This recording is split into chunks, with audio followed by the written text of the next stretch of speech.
writers, agents, and publishers, for the first time since the Gutenberg Press, find themselves lost in a maze of mystery as technology alters the shape of the publishing industry. Searching for Answers is a group of writers throwing pop culture, writing, and publishing into a crucible of clarity, passion, and humor. This group is the Write Pack.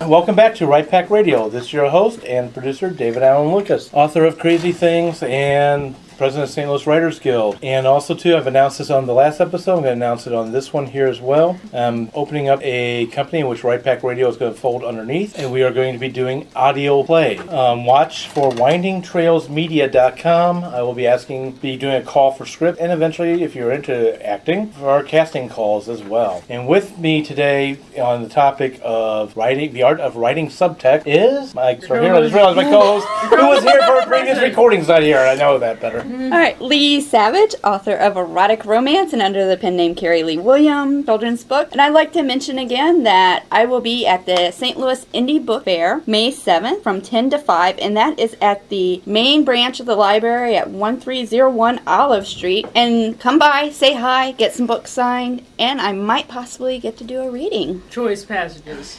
Yes, very limited. She might have to self-censor herself. Allow me to censor myself. Allow myself to censor myself. So, to be a censor. Okay. Meredith Tate, author of speculative YA and new adult, including the dystopian romance Missing Pieces, which is available now. I'm Jennifer Sulzer. I'm a children's book author and illustrator. Brad R. Cook. I write a lot of steampunk stuff. Check out the Iron Chronicles. I also blog on the Writer's Lens every Wednesday, so check that out. Fedora Amos. I'm Vice President of Greater St. Louis Sisters in Crime, and I write Victorian Whodunit. Just out is Mayhem at Buffalo Bill's Wild West, and it's available generally sort of everywhere. Appearing a lot of places, so come out and see Here, it. there, the other place. Yeah, everywhere. I'm Melanie Claney, author of nonfiction, science fiction, and fantasy. And as I mentioned before, today's topic is subtext. The art of writing subtext. Why is that important, and should novelists define it first? Yeah. should novelists even care about it, and what is subtext?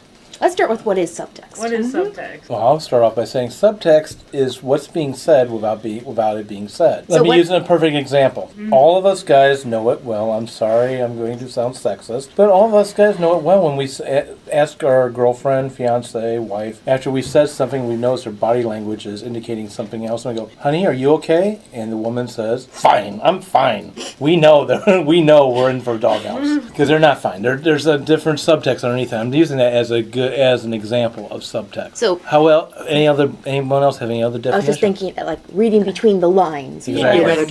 Innuendo. Okay. Innuendo. My favorite word. I might add that I think there is subtext often that the writers, the creators, do not intend, and I will be happy to expand upon that. Please do, because that's very true. Shall I start then? Yes, please. go for it. You got it. Disney.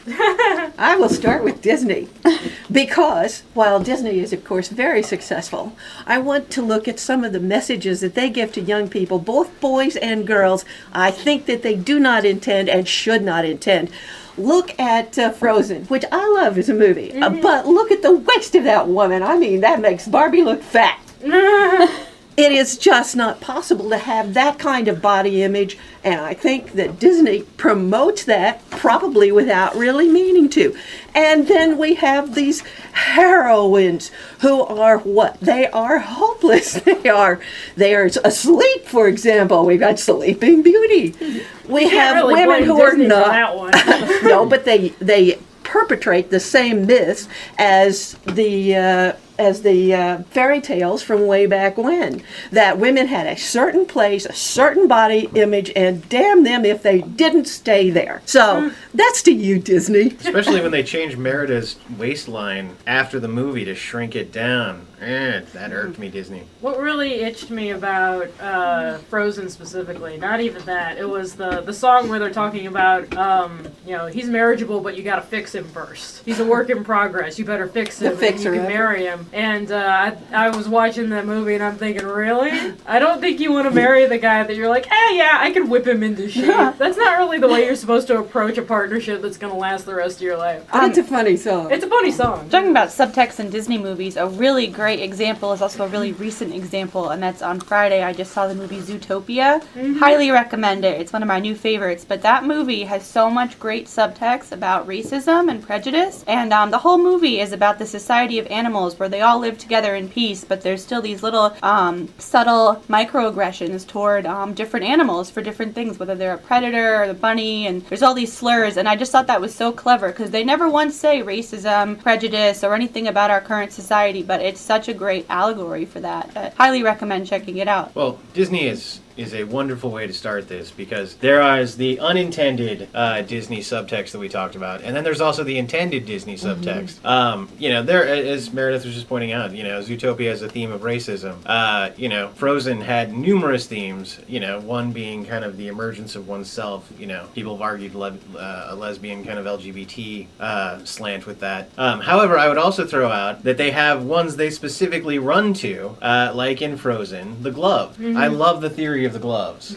Anyone you'll notice in Frozen who is untrustworthy for whatever reason is wearing gloves. And in fact, Elsa takes off her gloves after she emerges and everything like that, and she doesn't wear. Stops lying. She stops lying, and she never goes back to wearing gloves. So it's a wonderful thing that Disney does, and Hans wears gloves through the entire thing. Spoiler alert. Yeah.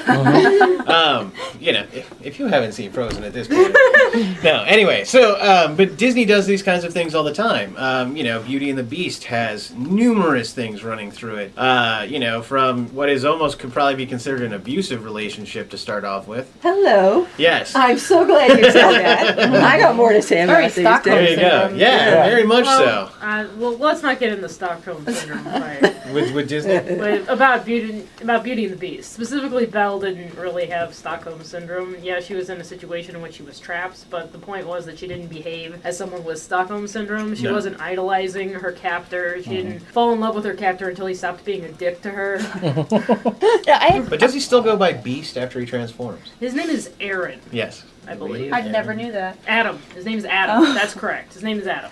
I'm thinking sometimes allegory or intentional allegory can get in the way, and I'm blanking on the name of this movie. It was a Pixar movie. The themes. Which animal stars? That's just it. Robots. Wally. Wally, yes, Wally. And in that one, it was an allegory of both overdependence on technology and losing human connection, and it had an environmental and friendly message. But a lot of the things they did in the movie just didn't make sense, and they didn't make sense to such an extent it threw me out of the movie. But for a little kid, whatever, it was fun. You weren't paying attention to the sweet love story between the robots? Like I said, trying to push out all this, highly refined metal into space with an atmosphere with robots and all that. Just like, wait a minute, that's not how space travel would work. But okay, it was Disney. I'm going to break down subtext a little more, and I want to talk about. Subtext, then. I'm going subbing with subtext. No. Subbing subtext. Actually, one of the places where subtext shows up a lot, be it in movies, audio plays, books, is in dialogue. And I don't know about anybody else around here, I cannot write subtext on my first draft. It comes out when my rewrites.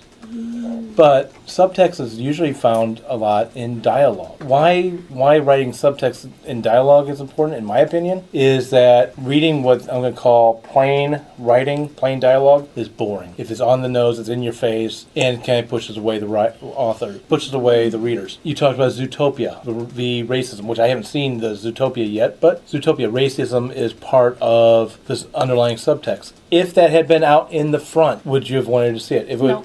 Right. Well, and part of what you're going into with dialogue, some subtext is used for humor. That's what she said.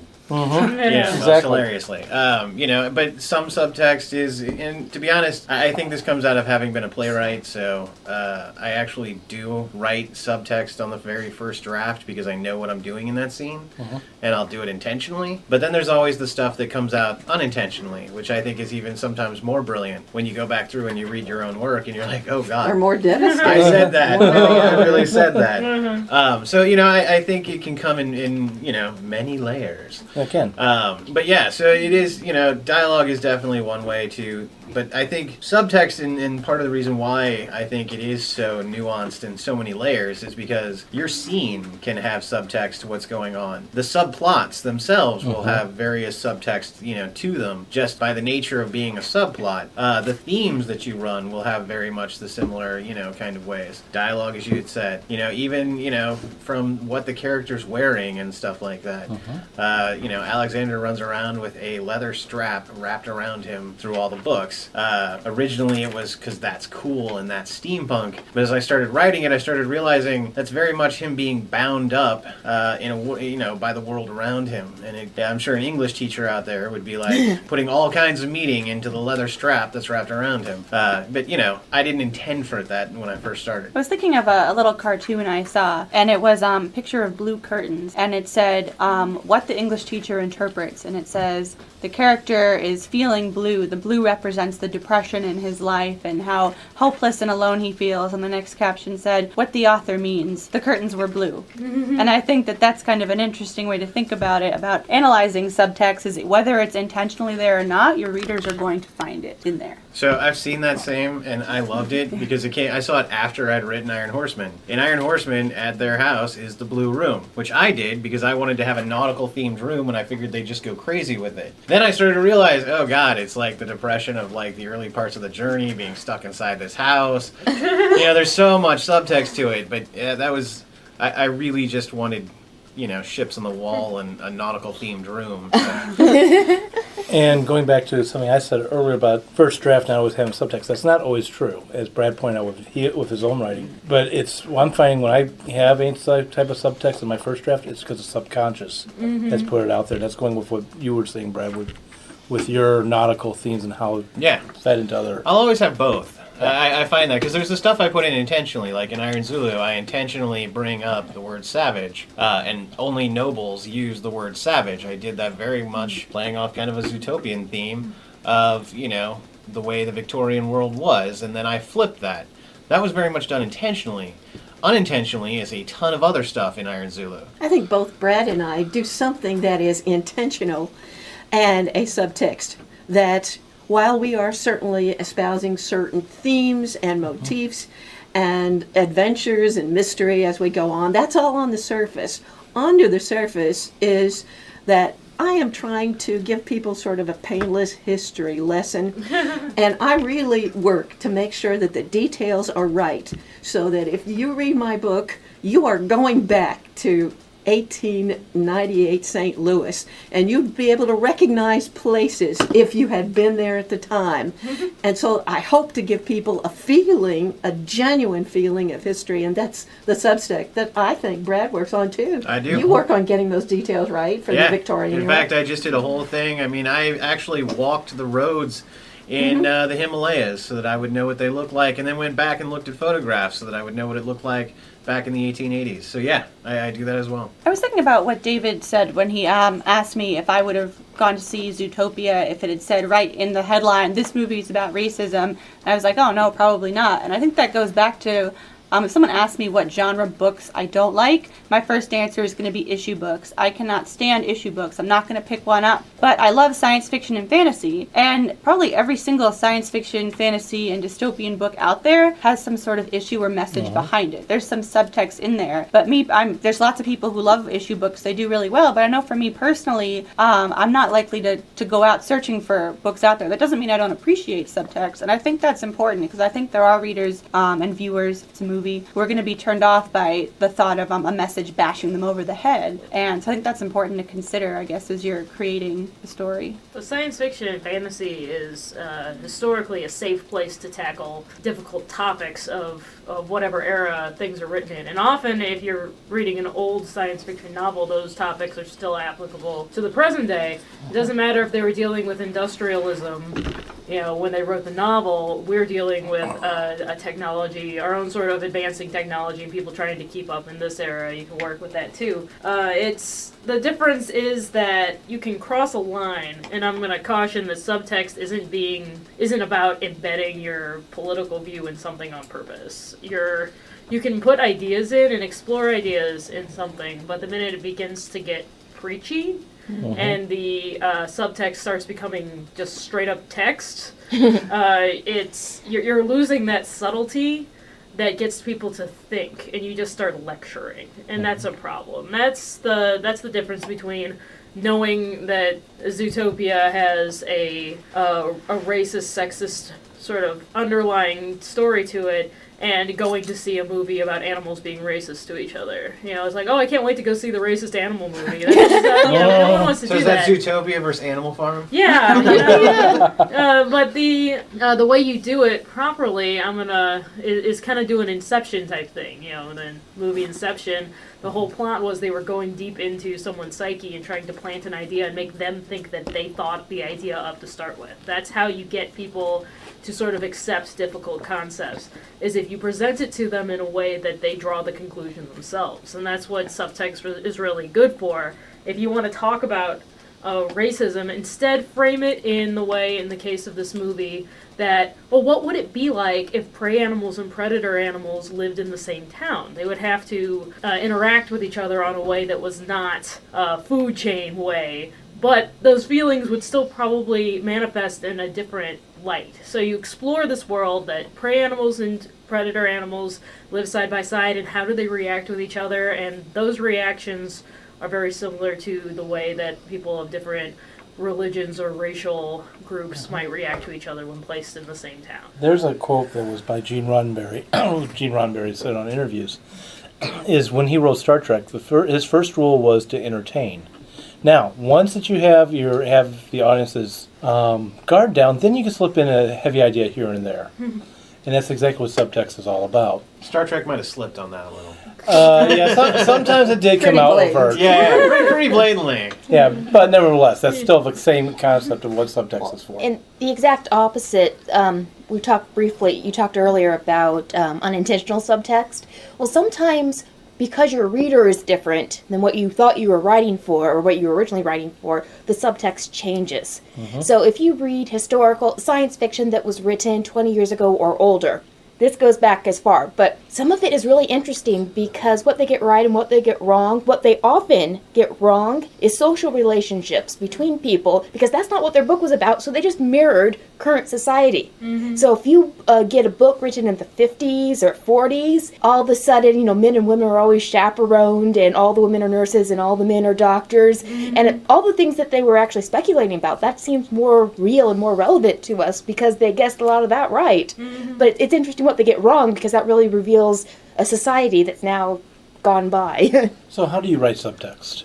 We've talked about what it is. We've talked about some examples of it. How do you go about writing it, Brent? Okay. Or Me? Jen, whichever. Okay, I go. I've written a fantasy novel for young adults, and I wish I could point you all to it because it's not published yet. Although I'm hoping to fix that for next year. Keep your ears on. Yes. But in my novel Threadcaster, I tried to make a point between just the way people use language, not writing a dialect in or whatever, but there are a couple slang words that I give only to specific characters. People who are friendly to kind of my outcast, detestable protagonist characters that are fighting against the system, they call the bad guys the brushcasters, because it's not like a mean word, it's just a slang term that doesn't show respect. Whereas the brushcasters themselves call themselves the calligraphers, and everybody who's on the side of the brushcasters refer to them as the calligraphers. The narrator, the book narration, since it's in third person, always calls them the calligraphers, so that when someone says brushcasters, I wanted to be subtly cluing into my audience that, oh, these people might be friends of ours. We can trust these people because we can recognize that they didn't call the calligraphers the holy calligraphers and hold them in high esteem. And I never had someone say, hey, you called them brushcasters. Obviously, you're my friend. I wanted that to sort of be something that came through on the DL. I wanted the reader, maybe knowing or not knowing, to say, oh, okay, yeah, okay, and learning more about these people, and it was part of the world building that I didn't want. It's like that it was a subtle piece of world building that I was really proud of. I was going to say, know your subplots and know your theme, because that's where your subtext is really going to come through. As you're mentioning, your use of specific words is another way. But yeah, definitely know your subplots, because in knowing your subplots and in knowing the themes that you're trying to capture, you will write that subtext in and then the rest comes subconscious. Going off of what Brad and Jen both said kind of about language being used to infuse subtext into your book, my book, Missing Pieces, it's dystopian, and I knew when I was writing it that I wanted it to be kind of about misogyny and slut-shaming and have those kind of be part of the society they were in. So I know for me, I was pretty mindful of the language that I used. In the book, adultery is a crime, but when a character commits adultery, all of the slurs are kind of aimed toward the woman in the relationship rather than the man, which is something I kind of wanted to get across because it's a misogynistic society. And so even though it's illegal for both of them, all of the kind of like words like slut and whore and stuff go toward the woman in the relationship. I also say, in addition, what Brad was saying about knowing it's a part of a theme, it's part of a plot, knowing that it's also you need to know your characters inside and out. And I think one of the reasons why I don't catch it all the time on the first draft is I tend to be doing a zero draft. In other words, that's my plotting. That's my really getting to know the characters part. But subtext is so important. It's actually the muscle, I think, the muscle of the story. And like going to the gym, you've got to work that up and work it out to get a good story using your subtext. Character is very true. In the Iron Chronicles, one of the things I do is flip roles. You know, Genevieve is very much the like kick-butt fighter, and I do that on purpose. She's a Victorian female, so she should be dour and reserved and quiet and all these kinds of things, but I don't have her that. I have her wanting to wear pants and wanting to fight with a sword, and, you know, all that kind of stuff. So that's creating a subtext that I wanted in my book of, you know, kind of female empowerment and stuff like that.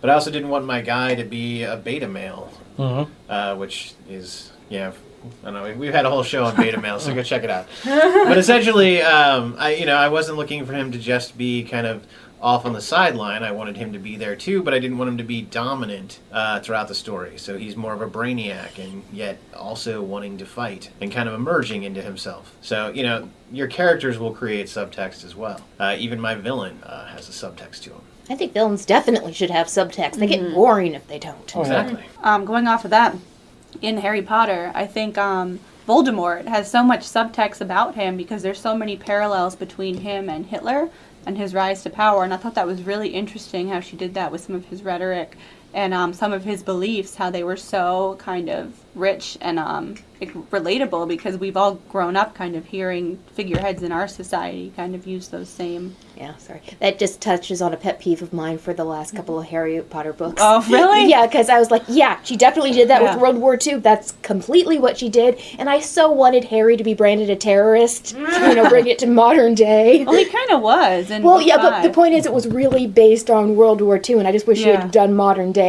Because it's fantasy. That's the place you do those types of allegories. These kind of things where he's doing this kind of hate speech about like, oh, Muggles are beneath us. They're the lesser race and they should be kind of registered and we should put them in a database and people who were born from them, or even though he himself was born from a Muggle parent. So I thought that was really interesting how she did that. The classic X-Men storyline. Yes. Register them all. And the plot of Civil War coming out. Well, let's talk about poetry for a moment, because in poetry, there's hardly anything else but subtext. This is true. Yes. Take a look at the famous poem, "So much depends upon the red wheelbarrow, glazed with rain beside the white chickens." Yes? Yes. You mean that's not just about chickens? Oh, I thought that was about the glaze. No, It's about all that. It's about none of that. Put so much Because words on it's about whatever you decide it is, really. All of this, I think, came about largely on account of Gertrude Stein, who was the original woman of subtext, who wrote really peculiar things, all of which has a subtext of kick the door down and do something new. And so she wrote a poem like, "A rose is a rose is a rose." And when you get there, there's no there there. And it all is saying, break down those idols. Break down the doors. Yes. Change everything. T.S. Eliot does not just write about cats. I mean, I think it's like, as a New Hampshire girl, I have to point out Robert Frost. One of his famous poems, Road Less Traveled.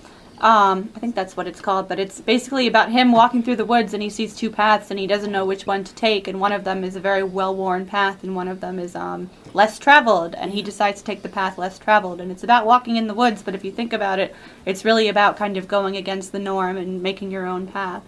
and I always liked that poem. Agreed. Even titles can have subtext, because in my poetry book, Dream Dragon, The Dark Side of Poetry, Dream Dragon I use as a metaphor for depression. And I even say on the back of the book that it's like when you're in a dream and you feel like it's not your life, but then you realize it is your life and you're the one living it, and you just can't wake up from it. So I would also throw out that. Oh, no. Oh, and so titles can sometimes have that subtext as well. I'd also throw out that subtext has been around probably forever. Yeah. One of the masters of subtext being Shakespeare, who, even though he was speaking in a very flowery, language that was meant, it's very much deep with subtext. From the very words he uses to the phrases he turns to the actions that happen. So I just want to throw out that subtext has been around forever. Well, when you have patrons for the arts, Yes. like the Queen, the Yes. subtext is always, the Queen is good. Yes. We're going to please the Queen, or she's not going to let us play. Yeah, but sometimes it was also a way to actually have political commentary that you couldn't say directly. Exactly. Like, I forget which play this was, but it was, one of the subtext was, here's a powerful leader, but what happens once the leader is gone? Like, the Queen doesn't have an heir, a clear heir, Well, that comes around to the same thing. You'll find, I think, in Shakespeare that he always upholds the right of kings as opposed to usurpers. Yep. Well, yeah. And that's a subtext, which is the same as the Queen is good. Another way of doing subtext is not what's said, but what is left out, and showing, and sometimes that whole missing piece resonates inside the subconscious of the reader. Can we talk about Steranko? Go for it. Okay, so incredibly famous comic book artist, did the Nick Furies and comics, but he lived in the age of the highly censored comic, and he put into one of the famous Nick Fury comics, Nick Fury kissing a woman. It was deemed by the censors as too much. So he literally just showed a holster, a gun in a holster, and it's gone down as famous as probably the most famous innuendo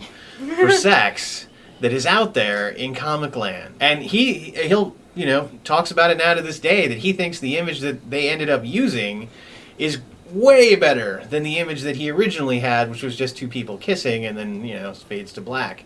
But it was just a shot of a holster, a gun in a holster. Yes. Often what is not said, what is left on the page, or left off the page, can also be innuendo. Yep. I remember reading Beloved in college, and there are some scenes with white people showing up in it, and she never describes them as white people, but you're supposed to be able to tell from the subtext and how they're talking to each other. Note, I didn't catch it until the professor brought it up. So that's the danger of using subtext. Some people won't catch it. So let's go back again. We're talking about how to write subtext. How do you edit for your subtext? I make sure it's still there. Okay.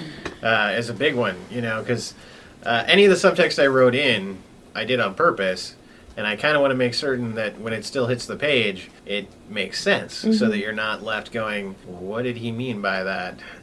Did you mean something by those blue curtains? Exactly. No, the room is blue because I wanted it to be nautical.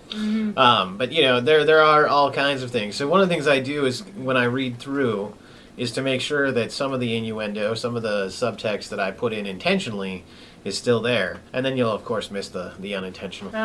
I think I usually write with sort of an inner meaning going. I usually pick a theme in a relationship and go with it. In my ghost story I'm currently writing, it's written from the point of view of a ghost who is a child, and her growing up is an important part of the story because she's never going to physically grow up. It's her mentally growing up. And so when I go back through, and I haven't finished writing the first draft, but I've gone back and reread, I always try and make sure that I'm not making her act too adult when she's young. And also, as she's getting older, I try not to contradict the idea that she's more mature than a typical 6-year-old would be. At a certain point in her life, she's been alive for 10 years, she should probably stop playing pranks on people, because she'll lose interest in that. So I've had to go back and correct myself a couple places for those things, just trying to keep the whole idea of this is a growing up story in mind as I write it. I was just going to say, some of the very art of subtext, I think, is also not trying to meddle with it too much. It's an undercurrent.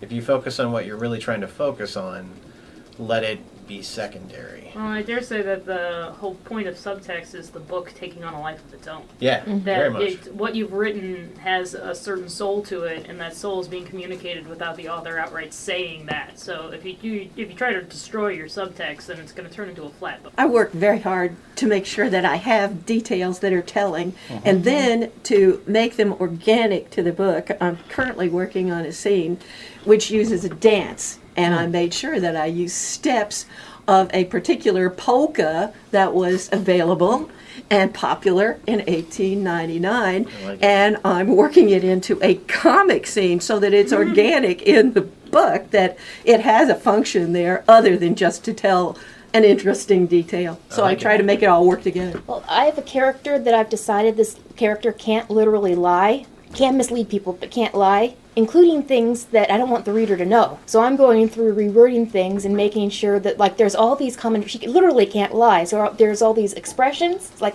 oh, I can't use that because that's not literally true. So I'm never going to say in the book that she can't lie, and I suspect most readers won't catch it, but some of them might.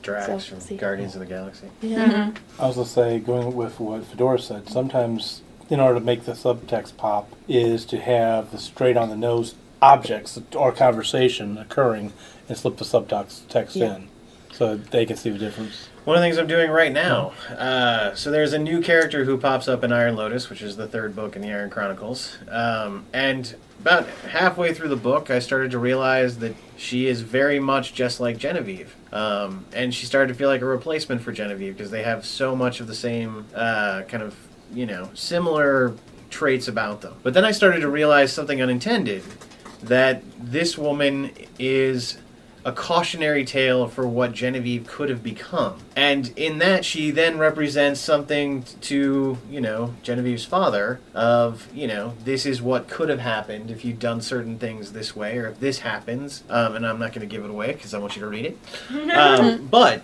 as I go back through and edit it now, having written the book and, coming back through, one of the things that I'm doing is trying to, one, show that she and Genevieve are clearly two separate people without losing that trait, that subtext that I didn't even write into the book. It wrote itself in. So, I really think that it's about, like any artist or sculptor, you want to capture what you want, and then you want to keep some of the nice, beautiful line work. And Set the angel free from the piece of marble. Exactly. Yes. So, what are some other things about subtext that you guys look for? Oh, you know what? No, let me change it. Where do you see subtext used badly, or can it be used badly? porn. Anything can be. I'm sorry. Oh, no. It's not plumbing. Good job. It's not a pizza delivery guy. I'll say that on mine. That's all right. I'm just going to sit here and crack up and fall on the floor. What's some other ones? Well, I would say that in a porn, the porn is the text, not the subtext. Yes. Well, sometimes message movies, movies where the message gets in the way of the story. I'm not sure if that when subtext stops being sub. Yeah. Sometimes double entendres are a little bit too on point too. Well, I've read a lot of, talking about books, I've read a lot of agents say that they get so many queries that instead of talking about the plot of the book, the author just talks about the message behind it and the moral of the story, and I think that's kind of when it's used poorly, that should not be the first thing that people notice about your story. Yeah, I read a book for the second time before I figured out what the themes were. Yeah, and I think that that's a good way to do it, because they're hidden enough, but they're there enough so that you knew what they were once you thought about it, but you weren't being bashed over the head with it while you were reading. I think maybe that's why I like books with romances in them, but reading straight romances I find boring, because it's like the romantic relationship should be built on subtext, and in a lot of romances it's too obvious, at least to me. Let's talk about the great American novel, Huckleberry Finn. Yeah. Okay. Of I hate course, that it was written in a time of great racism. And yet the hero of the book, and the best father figure perhaps in literature of the time at all, is a black man. Do you think that that Twain could have gotten away with that had it been something other than a very, very funny story that people could embrace on a completely different level and maybe get the subtext or not. So I it think does it not could- have to be at all obvious to anyone. Yeah. He could have done the same thing with science fiction. Well, That he wouldn't have did. to be funny. Well, Yeah. fantasy. He Yeah. did. We talked about that yesterday, but I'm going to turn to Brad, and I'll talk about that. I'm going to bring us back to Disney to talk about that subtext. Okay. So, I love The Little Mermaid. It's great songs, Alan Menken and, I wanted to be her when I grew up, just trivia. there you go. She has the best hair under the ocean, no kidding. Yeah. But here's my thing. The entire story is about a girl who chases after a guy. She sells her soul, her voice. She loses her voice. She loses her voice to become, get legs and go up there. The entire point is that she has to kiss him. This entirety of this whole thing takes place over what, like 2 days? 3 days. 3 Yeah. days. So, when you really break it down into what is the actual, text, not the subtext, but the actual text, it's a scary story. Disney's... It's about giving up everything, including your own body. Exactly. And, that kind of subtext, I think, is where you've almost entered into a dangerous waters. Because, yes... Pun intended? yes, exactly. Hooray! I love the movie. I love the story. I'm a fan of the, not just that, but the Hans Christian Andersen ending as well. Oh, so read the fairy tale. Exactly. The original Let's start. one. Yes. But my point is that you can run into this where you're entertaining, and the entertainment is great, but now you've lost sight of the actual message that you're feeding to these people. And Disney's, kind of famous for this. There's a lot that kind of, in their goal to entertain, they lose sight of some of the storyline that they're actually telling. And let's not forget the bad image that it gives to boys, too. Yes. Because what do they have? They have to do something impossible for some reward that turns out to be nothing very valuable. Often it's finding a pretty girl. It's not anything that seems to me to be really worth going all out for necessarily. And so I think that they have they give boys an undue burden and point them towards something that's really not as valuable as they ought to be. I mean, Prince Charming is basically doing The Bachelor. Yeah. 1400 version. Yeah. Yeah. And then chases after a girl because of her shoe, and she danced up really well all night long. He chased the only one who ran from him. Basically. That was what was interesting about her, was that she We ran can break down away. all the Disney princes because they're all fun. I love Disney Prince. I did a report in college on the useless prince, specifically targeting the Prince Charming from Snow White and the Seven Dwarfs. And no one liked him, not even the people who were animating him. They had no idea how to animate a man. That's why he looks like such a woman. I have two Disney examples kind of going off that. One is that last night my husband and I were watching Hercules. It's one of my all-time favorites. I love the music, and he got annoyed because I was singing all the songs the entire time. But anyway, at the end of the movie, Hercules finally becomes a god again, and he can be immortal again. And he decides to give it up to stay on Earth for the girl he met a day ago who essentially tried to kill him numerous times. And I'm just like, really hot. oh, this is a cute story. My husband stares at the screen and goes, he gave up his immortality to get laid? And I was like, she was really hot. I was like, that's an interesting way to think about it. Another example I was thinking was... I was always angry he didn't make her immortal too, because he's a god now. Yes. I know. And Was, Zeus, come on, Zeus. It's the movie Beauty and the Beast, another one of my favorites, but got the Gaston song, and I can't think of what song it is, but talk about obvious subtext. The whole song is about what a sexist It's jerk actually he is. called Gaston. Gaston.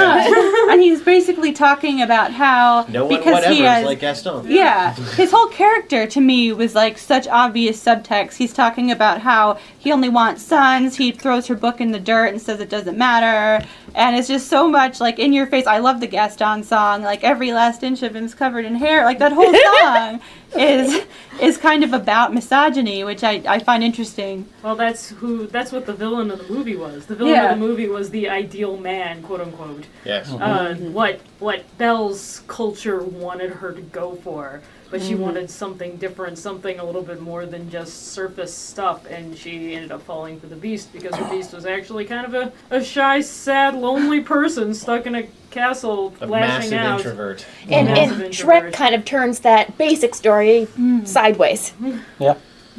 Though he does give her the greatest gift of like every book lover out there, Well, which see, is a he paid library. attention Yes. to what she loved. Exactly. She is like, she likes books. Gaston threw her book in the dirt because women shouldn't be able to read because it'll make them think. And the Beast is like, what's the thing that she likes? She likes books. Crap, I got tons of books. I can totally give her books. That'll make her happy because I know that she likes them. I paid attention to her. And sadly, that parallels real life because when books first came into print, they were afraid of what they would do to women. And women could not handle books. It's very disturbing. I'm Some retroactively Orthodox ill. religions Yeah. are still there. Yeah, and the mail as well. When like home delivery of the mail. The M-A-I-L mail. Yeah. Oh yes. You're right. Should make that. Home deliveries of men? The home delivery of men may appear in these type of books, but anyway. Where this talk is gaining a subtext. Yeah, it really This has. talk was always going to have a subtext. It's about subtext. We started off with innuendo, which is just a great word to say. I'm going to quote one of my favorite movie reviewers. It's the Red Letter Media guys. I quote them often. But I say this all the time sort of as my subtext joke phrase for when things are being just a little bit too obvious.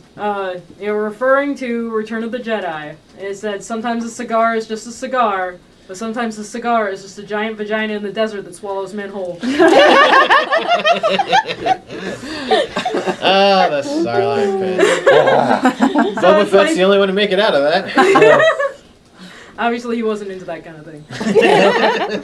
And here I was worried about talking about my subtext.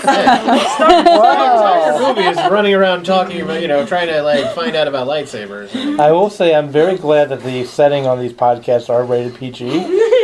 We've hit them. But Yeah, we're not G. Yeah. This episode's not G. We should have started with that. This episode won't be G. It doesn't matter. No one cares. What was I going to say? Go Nope, ahead. You all had your derailed. finger- I didn't know. Well, you were going to Everyone mention lost the thought. Connecticut Yankee Oh, in King Arthur's court. Yes. The discussion we had yesterday between King Arthur's yeah. court. Yeah. we were watching a show that was based this King Arthur, and we got into a discussion about Mark Twain, Connecticut Yankee, and King Arthur's court.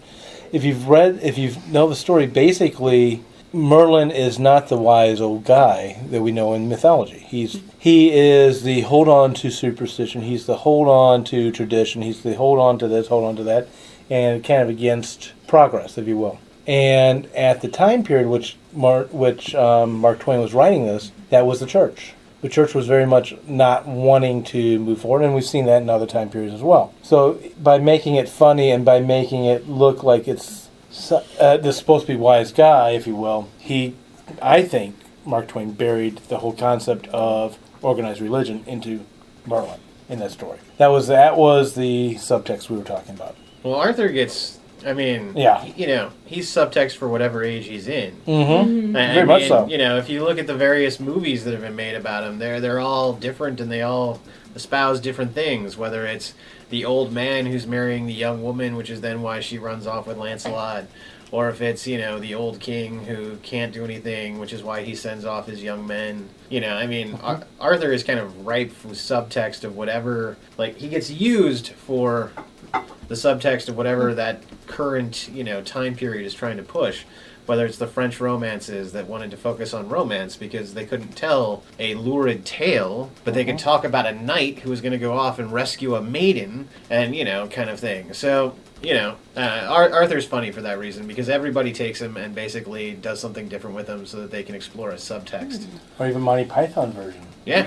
Just watch Monty Python's Holy Grail, In the Search for the Holy Grail. In Search of a Holy Grail, and take you. I was like, wait a minute. Robin. Quest for Holy Grail. Quest for Holy. Yeah, that's it. And if you really just watch the humor and there's so much subtext behind that's based on the author and myth and upon the current day that was filmed and still today, as far as I'm concerned. You can find a lot of that same kind of idea in something like Don Quixote. Oh yeah. Oh, Don Quixote, big time. And he gets wrapped around in a lot of different clothes too. Yeah, the whole idea of tilting windmills. And whether that is a noble thing or just a stupid thing. And unfortunately, some subtext gets shown into things that are not for entertainment. So it's all over the place. And we pause. Where else can we go with subtext? Well, I was thinking, like, we've talked about purposefully writing subtext. Uh-huh. What are some examples of, either in your own writing or other people you've heard speaking quotes, of having a meaning present itself in your writing that you weren't anticipating, and how that made you feel? Can we revert back to the entire Douglas Adams podcast that we just did? Go for it. Yes, go for it. I mean, well, no, Douglas, Yeah. you know, He's master of subtext. yeah, there's subtext and everything. I mean, his humor is used for subtext. Uh-huh. You know, so that's definitely a way of doing it. The absurdists in theater did that a lot in the 50s, for example, by having something. They have all of the characters blind, or they have them all. There was a rhinoceros that's coming in, and everybody turns into a rhinoceros. And the subtext is the same as the main text, really, that we're all getting too much like one another and being forced into that kind of mold. So, but when you get down to the subtext of it, it is, what is life except something to laugh at? Mm-hmm. Yeah, the Twilight Zone and Outer Limits both had tons of stories with tons of subtext. I love them. Yes. Yeah. Shaun of the Dead. Yeah. A very funny zombie movie, and the whole subtext is we're practically already zombies because of how we go through our day-to-day life, paying attention to nothing and just doing what we're supposed to do almost on a robotic type basis. Or how about Hot Fuzz? Same people. Yeah. Yes, I love it. Yes, with the whole idea of how the corruption's already throughout the town, and that we look at policing in a action-adventure idea when really there's more to it, much deeper. Yeah, that was the aspect most of it. accurate police portrayal because he had an action scene that was just doing paperwork. Yeah, exactly. Complete with whip smack sounds and rapid cuts, and I loved it. I loved it so much. How about westerns? Oh, that's a big one. Westerns have a subtext, of course, of going out and conquering all of these far-flung difficulties, create empire, etc. And of course, there really was never such a place as the Old West that we see in those movies and in those books. Yeah. Never was. Now, Deadwood maybe came a little close for like a year there. But yeah, I totally agree. The West was never quite the West. However, what did the Post and Shane mean? You can figure that one out. I hated my English teacher for that one.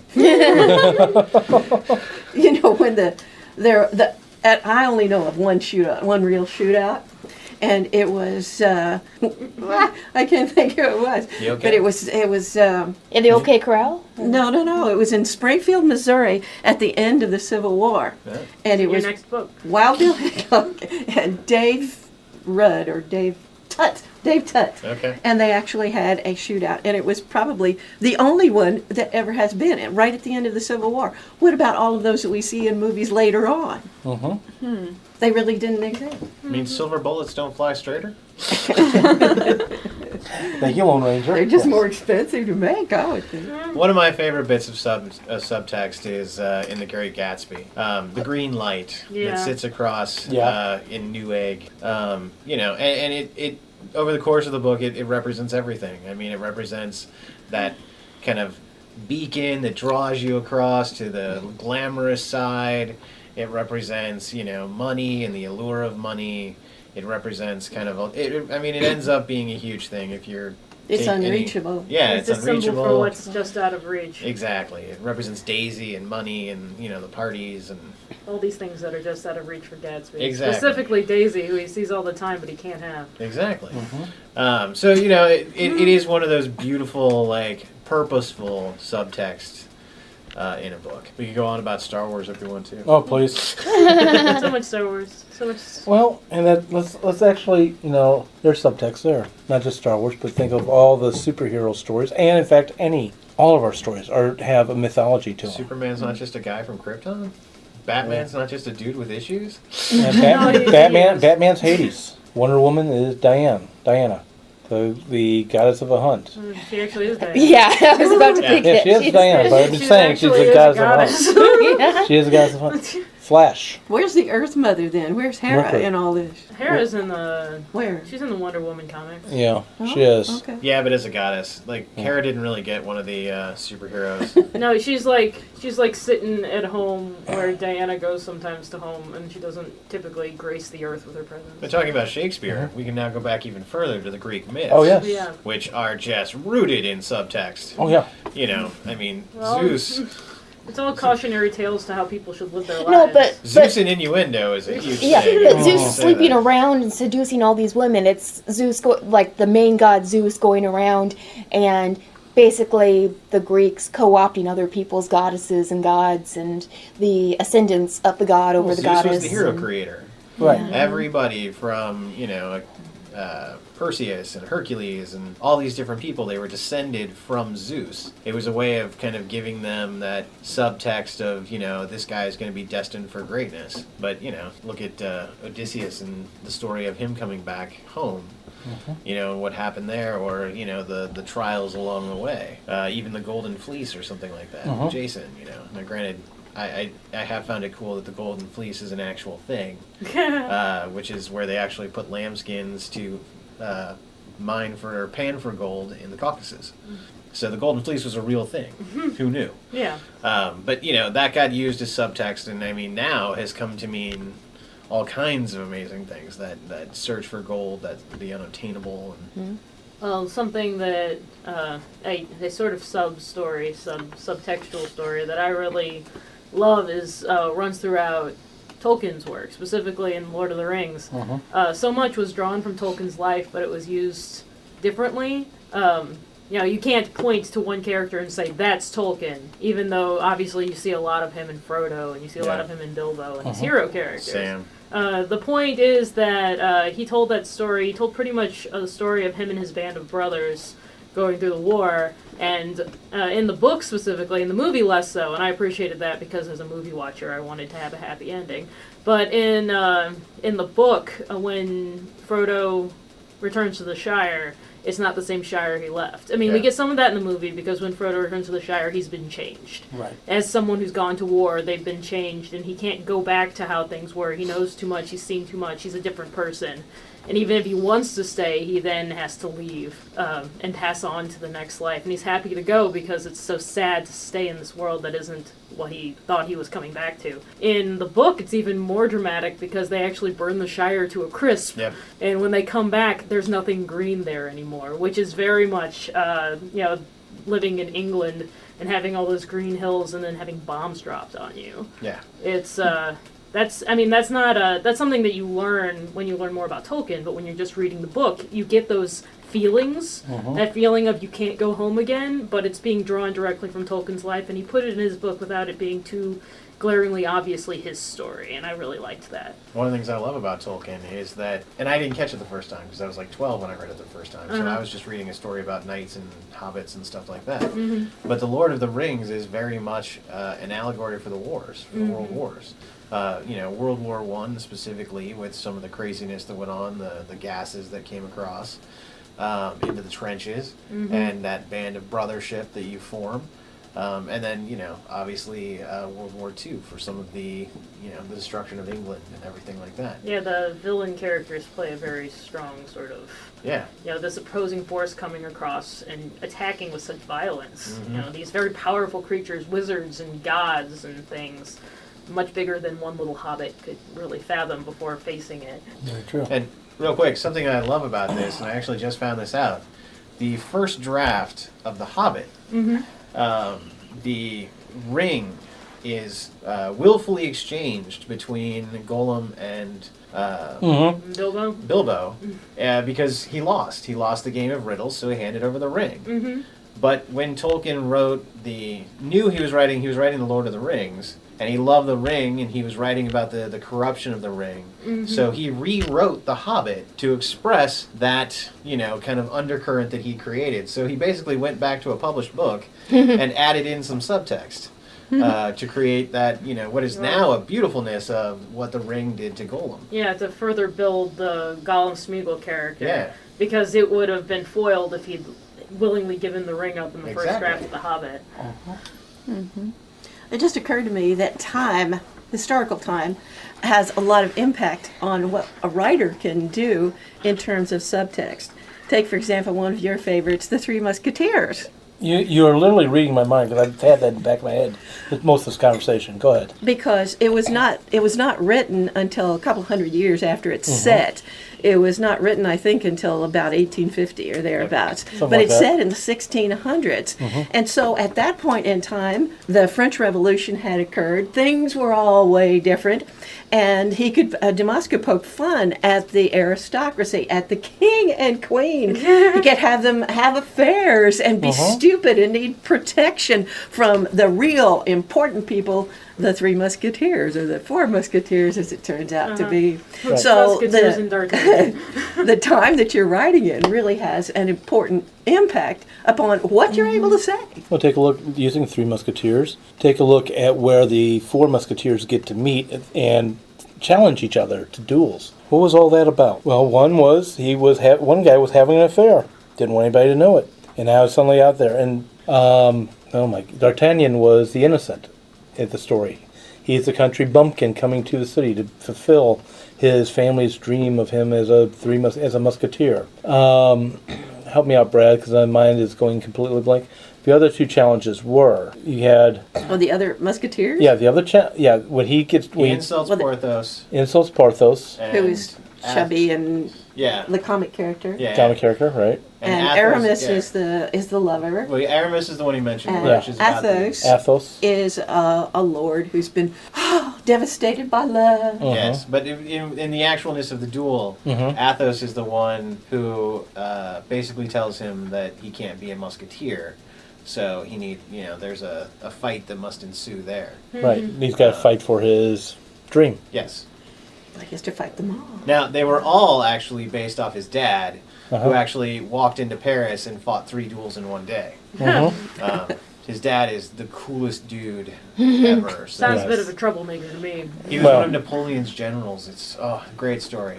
But let's continue on with Three Musketeers. Actually, I'm going to change to the third book of the Three Musketeers. Yes, there was a trilogy, people. The Man in the Iron Mask. Talk about looking back and discussing the throne versus the people, if you will. In that story is the king had a twin brother. And because he was his twin, and because he feared that the twin may take the throne, he puts him in the dungeon of the The Bastille. Bastille. I am really having trouble here today. The Bastille, and hides his identity behind an iron mask, and thus keeps his secret, and just has basically abused his own power. By the And way, the the Four Musketeers, if you will, have got to rescue who should be the true They king. flip him.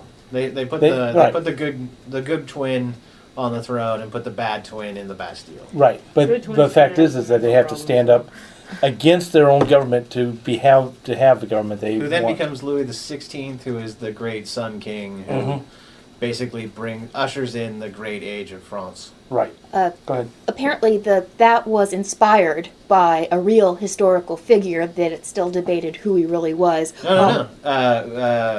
What's his name? Oh, damn it, I can't remember. No. The Man in the Iron Mask is a totally real story. Dumas is brilliant for pulling from actual history. Yes, he is. There are several theories. They now have figured it out as to who actually was the Man in the Iron Mask. And was it Iron Mask or was it a velvet mask that was mistranslated? Okay, so it is both, actually. So it starts off as a velvet line. mask. That the real story is that there was a valet who could not be spoken to and could not speak, but he was the valet for the head of the prison. And when the head of the prison died, this person was then moved to the Bastille, and no one was there. He only had one person who was allowed to attend to him, but essentially. It starts off as a velvet mask, and by the time he gets to the Bastille, it is actually an iron mask. You can go to France today and see the Iron Mask. However, one of the big theories always was that he was royalty, because you, as a royal, you could not kill a royal. So it was bad form to kill anyone from your family. It's impolite to murder your family exactly. Even though they did, poison is called the potion of inheritance for a reason. However, most likely, the theory goes now that he was a French nobleman who was an arms dealer for the Italians. So he sold arms to the enemy, and because he was a nobleman, could not be admitted that this was actually that person. So that is most likely who it actually is. But one of the leading theories of the day was that it was a twin to the king. However, as it's noted many, many times, the birth of a king is witnessed by hundreds of people, and there was only one kid that popped out. So the twin theory never really hold much water or sway. But it is my favorite, and to this day I still wish it to be true, just because it's such a great origin for who became a wonderful king. And he actually does make a flip. He starts off as kind of a mean guy, and then ends up being Louis the 16th, I think it is. It's Louis the 14th and Louis the 16th. Well, yeah, I was just saying. The Greek was no fun to be around. Yes. So yeah, he becomes one of the greatest kings of France. So it's a great story. Go to Moss. And unfortunately, we've run out of time on the show. I was going to talk about yet another book with great subtext. So I'm going to recommend it to our listeners if you haven't read it. I'm shocked, but if you haven't read it, do read it. It's huge. Also by Alexander Dumas, The Count of Monte Cristo. Oh, The Count of Monte Cristo. That's a good one. And on that note, tune in next week for yet another interesting... I told you I'm having brain farts here today.